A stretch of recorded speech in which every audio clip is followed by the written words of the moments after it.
নমস্কার বন্ধুরা, আজকে আমি তোমাদের সঙ্গে একটু আলোচনা করব। এটা আমার নীলকণ্ঠ ফুলের গাছ। এটা নীলকণ্ঠ বলে, অপরাজিতা বলে ফুলটা। এটা সিঙ্গেল ফুলটাও হয়, কিন্তু এটা আমার থোকাটা বেশ থোকা থোকা ফুল হয়। সিঙ্গেলেরও অনেক কটা আছে, তবে এই ফুলের কিভাবে পরিচর্যা করলে তোমরা গাছ ভর্তি ফুল পাওয়া আর গাছের এই পাতাটা গাঢ় সবুজ থাকবে, সেই পরিচর্যাগুলোই আজকে তোমাদের সঙ্গে আলোচনা করছি। ভিডিওটা দেখতে থাকো, তাহলে তোমাদের বাড়ি থেকে যদি গাছ থাকে আবার নিয়েও আসতে পারো। এই ফুলের কালারটা কত সুন্দর লাগে দেখতে। তবে এই যে এটা আমার এই বালতিটা 8 ইঞ্চি ধরনেরই বালতি। এই বালতিটা আমার বসানো আছে। এইদিকে আছে নীল কালারেরটা, ওইদিকে একটা আছে সাদা।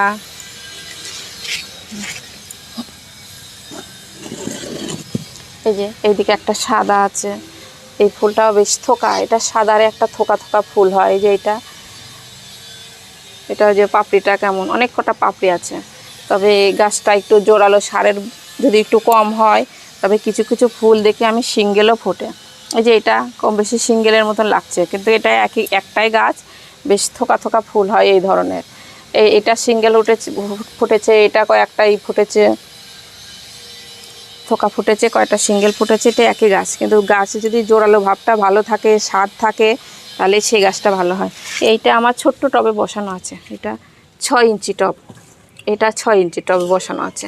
আর এইটা আছে 8 ইঞ্চি টবে, এইটাও 8 ইঞ্চি। পিছনে একটা আছে, এটাও 8 ইঞ্চি। এই যে একটা, এটাও থোকা নীল, এটাও আছে। তো এই গাছটা তোমরা নিয়ে এসে আমি কি করেছিলাম, তবে এই গাছ অনেকে জানে না যে ডাল থেকে হয়। এইটা আমার ডালের গাছ। আমি ছোট চারা অনেকে খুঁজছিলাম, কিন্তু পাচ্ছিলাম না। একজনের বাড়িতে ঘুরতে গেছিলাম, তো দেখছি ওদের বাড়িতে গাছ আছে, তবে এই গাছটার বীজটা খুবই কম হয়। তো আমি ডাল নিয়ে গিয়ে কাটার দিয়ে একটা ডাল কেটে এনেছিলাম, কেটে এনে বালিতে বসাইছিলাম। তার থেকে এই গাছটা হয়েছিল। সেটা আমি তখন ওই যে একবারে নিয়ে এসে বালিতে প্রথমে চারাটা তৈরি করে নিয়ে তারপরে এই বালতিতেই বসিয়েছিলাম। কিন্তু তোমরা যদি নতুন বাগানি হও, বেশ ছোট জায়গাতে ছোট টবে করে প্রথমে করে নাও, তারপরে বড় বালতিতে দিও। কিন্তু আমি জানি কি পরিমাণে জল দিতে হবে, ওই জন্যে একবারে নিয়ে এসে আমি চারাটা করে নিয়ে ডাইরেক্ট এই বড় টবেই বসিয়ে দিয়েছিলাম, 8 ইঞ্চি টবে। যে তাতে গাছটা কিছুদিন আগেও প্রচুর পরিমাণে ফুল ফুটলো।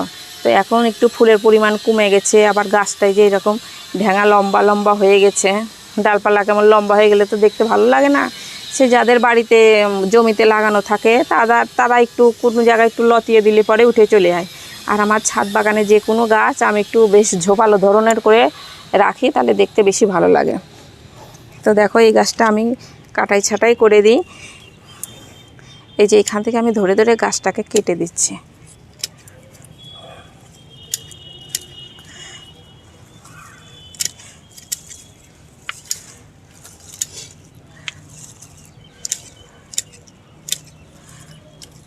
তবে এই সময় গাছ যে কোনো গাছের যদি ডাল খুব লম্বা লম্বা হয়ে যায়, তো তোমরা কেটে দিতে পারো। ডাল কেটে দিলে কি হবে, এই সময়তে আবার যে ডালগুলো বেরাবে, বেশ ডোগাতে ডোগাতে বেশ অনেকটা কুড়ি নিয়েই বেরাবে।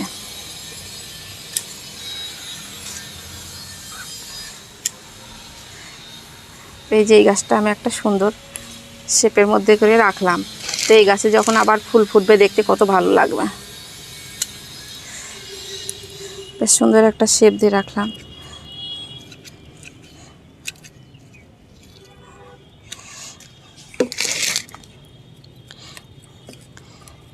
নীলকণ্ঠ গাছও বেশ সুন্দর করে গোড়াটা বেশি করে বনসাই করে রাখা যায়।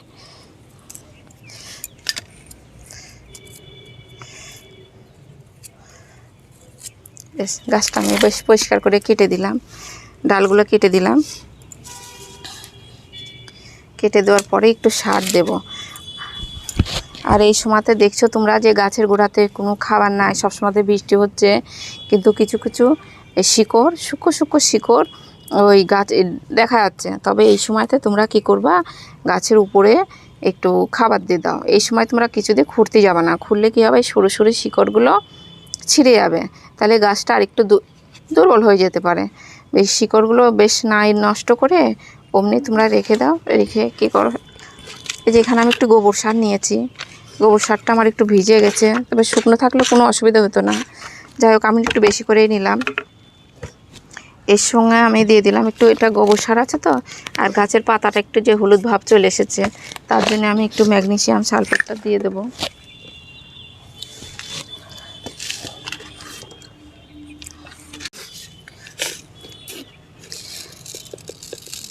আমি 1 চামচা পরিমাণে দিলাম। আমি 2টো টবে দিলাম, 2টো টবে দেব, তার জন্য একটু বেশি পরিমাণে নিলাম। এটা 1 চামচা ভর্তি করে নিয়ে নিলাম।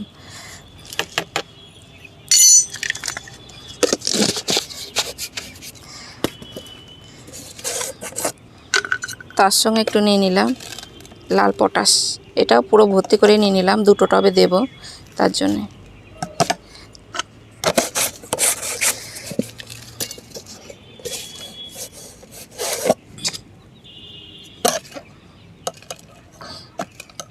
এটা নিলাম সিঙ্গেল সুপার ফসফেট।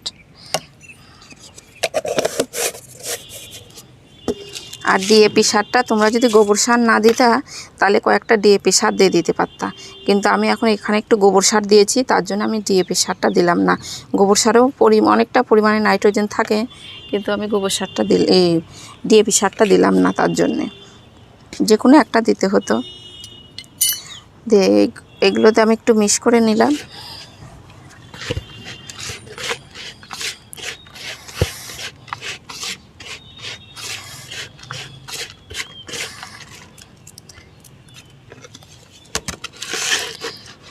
মিক্স করে নিয়ে এর উপরেই দিয়ে দেবো।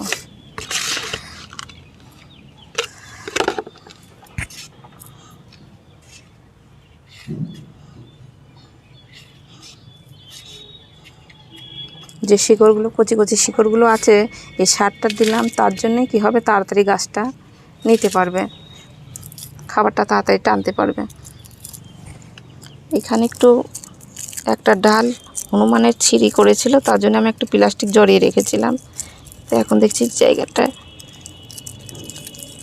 ঠিক হয়ে গেছে, কিন্তু এটা কেটে বসে যাওয়ার মতন জয়েন লেগে গেছে। এটা ডালটা পুরো ফেরে গেছিলো, এতটা প্লাস্টিক দিয়ে জড়িয়ে রেখেছিলাম, এখন পুরো সেট হয়ে গেছে। খুলে দিলাম প্লাস্টিকটা।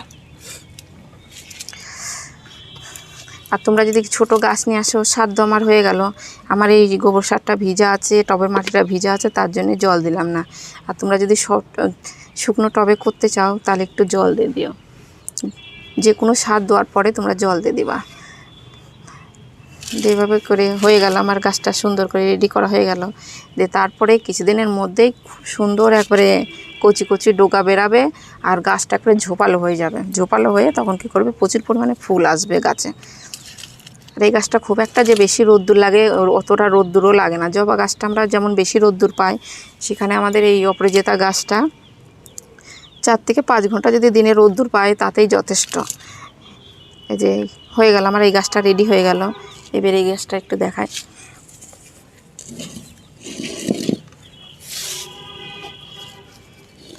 যে ফুলগুলো ঝরে গেছে, গাছটা টানাটানি করতে করতে ঝরে গেছে।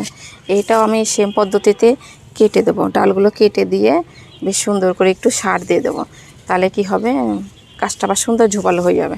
আর গাছে কি করে, আমি যে এই গাছটা রিং পরিয়েছি কি করে দেখো তোমরা। এই যে 3 সাইডে 3টে করে কাঠি দিয়েছি, তার মাঝে এই রিংটা পরিয়ে দিয়েছি। দিয়ে কী করতে হবে, যে কোনো একদিকে যদি ঝুঁকে চলে যায় তাহলে এখানে একটু সুতলি বাঁধবা, বেঁধে এইখানে একটু বেঁধে দিবা। তাহলে কী হবে, গাছটা দেখতে আরও সুন্দর লাগবে। ওই যে ফুলগুলো দেখতে কত সুন্দর লাগছে। তবে এই রকম গাছ থাকলে কী হবে, যে সে গাছের উপরে লতিয়ে টতিয়ে চলে যাচ্ছে। যে এই গাছটায় প্রচুর পরিমাণে কুড়ি আছে। এই যে তা আমি গাছটা কেটে দেব। এই গাছটা তো একটু সার দিয়ে দিলাম। আর তোমরা যদি ছোট, হয়তো এইটা টবটা আমি পাল্টালেও পারতাম, কিন্তু এই মুহূর্তে ছোটো টব আমার, বড়োটাও আমার কাছে নাই, তার জন্য আমি এইটাতেই উপরে একটু সার দিয়ে দিলাম। এর পরের বার যখন আবার করবো, এই টব থেকে তুলে একটু বড় টবে দিয়ে দেবো। একটু 8 ইঞ্চি টবে যদি দিয়ে দিই তাহলে কি হবে, গাছটা আমার আরও সুন্দর হবে। আর যখন আমি গাছটা বসিয়েছিলাম তখন শুধু গোবর সার আর মাটি, আর এর মধ্যে তাছাড়া অন্য কোনো সার দিয়েছিলাম না। শিংকুচি, হাড়কুচি, এগুলো আমি কিচ্ছু দিইনি। এটা আমি পরে কেটে দেখাচ্ছি তোমাদেরকে। আর একটা গাছ দেখাই। এই যে এই একটা গাছ দেখছো, এই গাছটা আমি সাইড করে দিলাম। এই গাছটা দেখছো তোমরা, এই গাছটাতে একটু পোকা লেগেছে। পোকা বলতে একটু লাল মাকড়। যে গাছটা একটু দেখবা লঙ্কা গাছেও কম বেশি এরকম ধরনের হয়ে যায়। লঙ্কা গাছও তোমরা দেখবা এই ধরনের পাতাগুলো বেশ কুকড়িয়ে কুকড়িয়ে যায়, তখন ফুলের কালারটা কেমন একটু হালকা হয়ে যায়। যেমন এই কালারটা দেখছো তোমরা, এই কালারটা কত সুন্দর লাগছে, কিন্তু এই কালারটা একটু ফ্যাকাশে হয়ে গেছে। এটা কী জন্যে? পোকার জন্যে হয়। এইটা হচ্ছে মাকড় লেগেছে গাছটাতে। তো এই সময়তে তোমরা কি করতে পারো, একটু মাকড়নাশক ওষুধ দিয়ে দিতে পারো। মাকড়নাশক ওষুধ বলতে কি, এই যে কোনো একটা ওষুধ তোমরা প্রথমে দিয়ে দেবা, তারপরে 2 থেকে 3 দিন পরে একটু কাকা ওষুধটা দিয়ে দিও। এই যে কাকা ওষুধটা তোমরা দিয়ে দিও। কাকা ওষুধটা দিলে কি হবে, বেশ সুন্দর চকচকে হয়ে যাবে। আর আমি যে সারটা এখন তৈরি করলাম ওর মধ্যে ম্যাগনেসিয়াম সালফেট যেটা আছে হয় সেটা দিলাম। ম্যাগনেসিয়ামে কি করে গাছের পাতা প্রচুর পরিমাণে সবুজ ভাব চলে আসে। এই যে এটা আমি গাছটা ঠিক করে তারপরে তোমাদের সঙ্গে ভিডিওটা শেয়ার করতে পারতাম, কিন্তু সেটা করলে তোমাদের যদি বাড়িতে এই ধরনের গাছ থাকে তাহলে তোমরা অতটা হয়তো নাও বুঝতে পারতা। যে ওই জন্যে আমার কাছে যদি খারাপ গাছ থাকে ভালো গাছ থাকে আমি সেই ধরনের তোমাদেরকে ভিডিও দিই। এই গাছটাও দেখো কিছুদিন আগেও খুব সুন্দর ছিল। এই গাছটাতে এখন একটু পোকা লেগেছে। এই যে পাতাগুলো সব কুকড়িয়ে গেছে, যেমন লঙ্কা গাছের পাতা কুকড়িয়ে যায় সেই ধরনের কুকড়িয়ে গেছে। এই দিকটা একটু বেশি লেগেছে। তবে এই গাছটা তোমরা কি করবা, যে কোনো একটা ভালো গাছের সঙ্গে এইভাবে করে বেশ ঠেকায় রাখবা না, তাহলে কি হবে এক গাছের থেকে আর এক গাছে পোকাটা লেগে যাবে। যে গাছগুলো তোমাদের ভালো থাকে সেই গাছের সঙ্গে হয়তো একটা গাছে পোকা লেগেছে, এই পোকা লাগা গাছটা একটু দূর করে রাখো। দূর বলতে কি একটা গাছের সঙ্গে যেন একটা গাছ ঠেকে না থাকে। তারপরে তখন এই গাছটাতে তোমরা যে কোনো পোকার ওষুধ দাও তখন দিও, তাহলে সেই গাছটা বেশ সুন্দর হবে।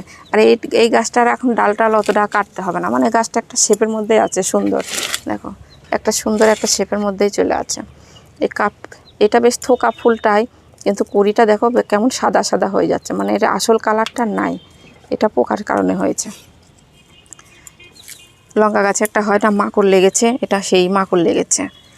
এই গাছটাই হয়, গোলাপ গাছে হয়, তখন দেখবা তোমরা এরকম পাতাগুলো কুকড়িয়ে যায়, ফুলের কালারটা সঠিক আসে না। তবে এগুলো করতে পারো। আর এই গাছটার সে তো পোকার ওষুধটা তোমরা দিয়ে দিও। আর যে সারটা করলাম সেই সারটা আমি এখন গাছের গোড়াতে দিয়ে দেব। আর এই যে এই ডালগুলো যে আমি এখন, তোমরা ভাবতে পারো যে ডালগুলো আমি এখন ফেলে দেব, তবে ডালটা এখন ফেলবো না, সেই ডালটা কী করে চারা করতে হয় সেটা দেখাচ্ছি।